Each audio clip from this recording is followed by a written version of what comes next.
A instituição que é tema do programa de hoje nasceu um pouco antes de Goiânia. Tão logo a nova capital foi construída, se transferiu para cá. Apesar de ser uma entidade de caráter privado, tem ajudado a preservar a memória não só da capital, mas também de todo o estado. Eu falo do Instituto Histórico e Geográfico de Goiás, situado na Avenida 85, próximo à Praça Cívica.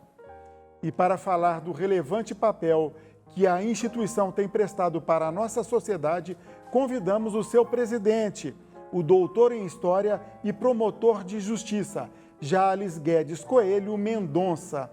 Olá, presidente, um prazer ter você aqui com a gente. Prazer é todo meu, Enzo. Satisfação. Vamos voltar no tempo lá, a fundação do Instituto Histórico, em 1932, Exato. na cidade de Goiás. Como é que surgiu essa ideia? Na realidade, na época do Império, logo que o Brasil tornou-se independente, não se sabia interpretar o que seria aquele país, né, que havia nascido. E aí criou-se o Instituto Histórico e Geográfico Brasileiro, no Rio de Janeiro, e a missão principal dele foi essa, explicar o Brasil. Fizeram um concurso, foi vencido por Carl von Martius, como se deve escrever a história do Brasil. Foi a tese dele, e aí que surge essa perspectiva das três raças, né, que se misturaram e construíram uma nova Roma, uma cidade, um país diferente.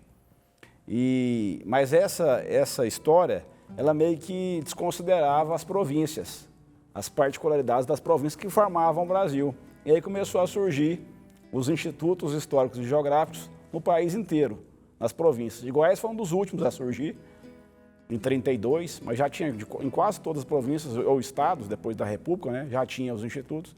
E também eles queriam participar. Falaram, não, tem essa história do Brasil, genérica, mas tem a particularidade nossa aqui, a nossa contribuição, que nós queremos também descrever. E quais as pessoas envolvidas naquele momento que foram importantes para a criação do Instituto? O primeiro presidente nosso foi o professor Ferreira, que eu reputo um dos maiores intelectuais do estado de Goiás. Tanto que o livro dele, um dos livros, né, chamado Dicionário Analógico da Língua Portuguesa, ele foi aclamado pela Academia Brasileira de Letras como uma grande obra da língua portuguesa. E ele foi o primeiro presidente do Instituto, né? Era versado em várias áreas do conhecimento, era um polímata, como se diz. E ele presidiu o Instituto, depois foi o professor Colemar Natal e Silva, né, que ficou mais de 40 anos como presidente do Instituto Histórico e Geográfico. Ele também era procurador-geral de Justiça, chefe do Ministério Público e reitor da UFG. Ele foi um homem muito ligado, eu até falo que é um devoto da área da cultura, ou da causa da cultura, melhor dizendo. Que ele ajudou a fundar o Instituto Histórico e Geográfico, a Academia Goiana de Letras, foi o primeiro reitor da UFG, foi o procurador-geral de Justiça ou o chefe do Ministério Público que mais ficou no cargo, mais de 13 anos, presidiu o OAB. Então, ele tem um currículo vasto de contribuição às letras e à causa da justiça. Nós estamos em 32, na antiga capital cidade de Goiás. Aí veio Goiânia e o Instituto veio logo em seguida. E aproveito e emendo a pergunta. Aquele prédio lá na Praça Cívica com 85 é próprio, foi doado pelo governo? Como que é? Foi uma doação do governo e a gente construiu o prédio e foi inaugurado em 1939. A rigor, ele é o primeiro prédio do setor sul, que a gente batizou de Casa Rosada de Goiânia, porque nós fizemos uma prospecção de camadas de tinta e a primeira camada de tinta deu exatamente o rosa. Literalmente foi raspando lá. Foi raspando as cores, né, que vão passando de camadas por camadas de tinta, e a primeira cor é a rosa. Então a gente restaurou, inclusive, a cor do prédio e agora entregamos à sociedade goiana um prédio revitalizado em que objetivamos servir a essa sociedade. Para restaurar a sede original do Instituto Histórico e Geográfico de Goiás, a diretoria do órgão firmou parceria com o Sicoob Unicentro. A cooperativa médica bancou toda a reforma do prédio original. Além da pintura, a iluminação foi trocada, os vidros revestidos e o piso original restaurado.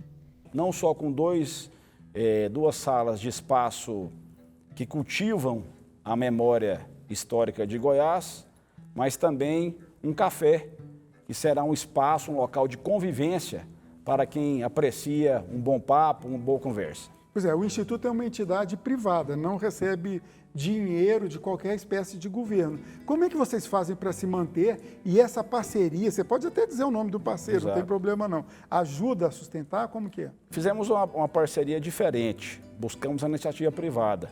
E aí formamos com o Cicobi Unicentro BR, que é uma cooperativa de crédito, que foi criada por 32 médicos há 30 anos atrás. Então tem uma conjunção de jubileus. Eles fazem 30 anos e o Instituto Histórico e Geográfico faz 90. Então nessa conjunção também deu uma liga interessante, que nós fizemos uma parceria de ganha-ganha, em que as duas partes saem ganhando. E eles inclusive vão ter uma agência, né, um local para a prática de negócios que eles atuam dentro do Instituto Histórico. Então, conjugando a parte histórica com o negócio, a atividade que eles desempenham. Eu achei que foi uma coisa muito interessante, porque você consegue revitalizar um prédio e dar utilidade para a sociedade a ele. E, por exemplo, dar utilidade para a sociedade, o estudante, o pesquisador, o jornalista mesmo, para ficar mais bem informado, inclusive, querendo visitar o prédio, o que ele vai encontrar lá, o que pode ser útil para a sociedade? Primeiro, você resgatar a memória histórica do seu estado, que essa é a missão nossa, ser o guardião da memória da história de Goiás, né? Então essa é a missão principal que nós temos. Então isso nós queremos entregar para a sociedade de Goiás, né? Que essa é a missão nossa. Mas além disso, guardar os documentos que nós possuímos. Lá, por exemplo, nós temos uma coleção do Diário da Manhã, a coleção do 5 de março, do Jornal de Brasília, uma série de jornais, mais de 25 mil livros. Às vezes um livro que só é encontrado lá. A pessoa pode ir lá e pesquisar no livro? Pode, a gente tem às vezes dificuldade com relação à catalogação do acervo, mas estamos em parceria com a UFG para melhorarmos essa deficiência que nós temos. Mas isso será suprida logo, mas o acervo está lá, isso que é importante. E mais do que isso, o importante é a sociedade sentir que o Instituto deve servir a ela. Isso que é o importante. Ela saber que ali ela vai encontrar uma instituição ligada à preservação do hoje, né? Porque quem preserva o hoje, amanhã poderá contar a sua história. E passa a ter memória, né? Exatamente. Agora você falou do todo o acervo que está lá. Existe uma ideia, um processo de digitalização de pelo menos alguma parte de documentos para que fique disponível à sociedade sem ter que ir lá necessariamente? Exato. Eu assumi no mês de maio do ano passado, de 2021, a presidência do Instituto. E a grande missão que eu tinha era exatamente de revitalizar os nossos prédios, né? Os dois prédios, um de 39 e outro de 99. Inclusive tem um painel bonito de azulejo, lá com imagens de Goiânia, dos pioneiros. E, além disso, digitalizar, criar a hemeroteca digital, que você acessa na página hemeroteca.ihgg.org e pode ter lá disponível vários jornais de vários municípios goianos, né, que muitas vezes não é nem encontrado mais nas cidades. Então você pega lá o primeiro jornal de Rio Verde, o jornal de Jataí, de Tumbiara, de Goiânia, da cidade de Goiás, e você pode ler. Eu não quero concorrer com a hemeroteca da Biblioteca Nacional, eu quero ser complementar. Então, aqueles periódicos que não são encontrados da Biblioteca Nacional, eu quero disponibilizar na nossa hemeroteca do Instituto Histórico e Geográfico. Perfeito. Você citou o professor Ferreira, o professor Colemar e grandes intelectuais goianos ao longo desses 90 anos passaram pelo Instituto Histórico. Exato. E engane-se quem pensa que é só historiador e geógrafo, né? Exato. Outros intelectuais, por exemplo, eu tenho uma lista aqui, Belkis Spencieri e Brás Pompeu de Pina, por exemplo, são dois músicos que fizeram parte do Instituto. Ele é aberto nesse sentido? Como que é? Exatamente. Nós temos 50 cadeiras, né, para os nossos sócios titulares. Inclusive, um dos nossos sócios é o Maurinho Menezes, que é artista plástico. Né? Então, quer dizer que é a pessoa que ama o seu estado, que ama o estado de Goiás, né, que aprecia as suas coisas, né, a sua tradição, a sua cultura. Então, essa pessoa é o primeiro requisito para ela ingressar no Instituto Histórico e Geográfico. Além do acervo de livro e hemeroteca, vocês têm alguns móveis lá, algumas curiosidades também? Como que é isso? Temos muitas obras de arte, né? Temos um painel Vila Boense, que conta a história de Vila Boa, né? Da antiga capital do estado. Um painel que retrata o hino de Goiás, que o hino é de 1919, feito pelo pai do americano do Brasil, Eusébio de Abreu, e foi mudado em 2001 com letra do presidente do Instituto, que era o José Mendonça Teles. Então esse painel está lá, fixado no nosso auditório. Você falou dos sócios, né, que fazem as doações da parceria com o Sicoob, mas a sociedade, quem quiser ajudar, também pode fazer um trabalho, procurar vocês lá para Exatamente, ajudar. Estamos abertos, precisamos do braço amigo, temos parcerias com empresas, né, o Enzo, que estão nos ajudando, estão vendo a nossa dificuldade, a nossa luta, e estão sendo solidários com a luta do Instituto Histórico e Geográfico. Isso é muito importante. Eu acho que daqui para frente nós vamos ter aí certamente o amparo. Fizemos recentemente, o amparo da sociedade, fizemos recentemente, e do Estado também, da Prefeitura, tem nos ajudado. Conseguimos inclusive, as estantes deslizantes, que são formas de você acondicionar de forma adequada o papel, e além disso, otimizar o seu espaço. E além disso, recentemente, o ano passado, a gente tentou dar uma ocupação cultural para o Jockey Clube, né, de Goiás. É um clube antigo de Goiânia. Na realidade, é o primeiro clube de Goiânia, o Automóvel Clube de Goiás. Antigo né? Automóvel Clube. Exato, depois transformou-se em Jockey e ele está sem utilidade. A gente pensou em transformar o Jockey num espaço cultural.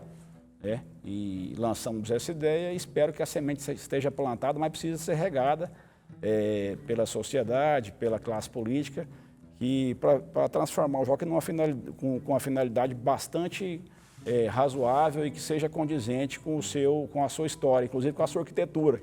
Foi feito por um arquiteto famoso chamado Paulo Mendes da Rocha, ele que concebeu o projeto do Jockey, né? A gente não pode deixar perder uma riqueza daquela.